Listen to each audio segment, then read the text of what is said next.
إنا لله وإنا إليه راجعون.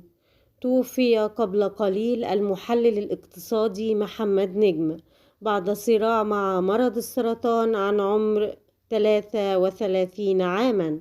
وعمل محمد نجم محللا اقتصاديا في شركة المتحدة للخدمات الإعلامية منذ أغسطس 2016، وهو محلل ومدير مشارك للوحدة الاقتصادية في مركز المعلومات ودعم اتخاذ القرار لمجلس الوزراء المصري. كما عمل باحثا اقتصاديا في مجموعة قنوات DMC.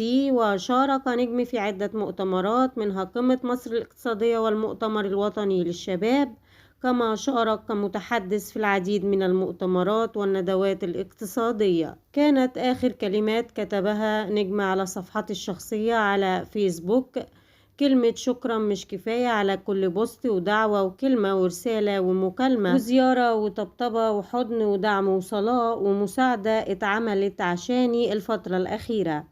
أنا كويس وصامد ومكمل في المعركة. السرطان مرض مش سهل ورخم وغلس وأوجاعه صعبة ومنهكة، لكن أنا كمان لشهور طويلة من بداية الأزمة أثبتت إن عزيمتي مش لينة ومش سهل كسري وإرادتي أقوى من كل ده، وربنا معايا وهو سبحانه أكبر من أي شيء وكل شيء. واختتم بعتذر عن متابعة الاتصالات والرسائل، لكن بطمنكم وبشكركم مرة تانية من قلبي لكل مشاعركم النقية الطيبة، وأتمنى استمرار دعائكم، وقريب نحتفل بانتصارنا بإذن الله.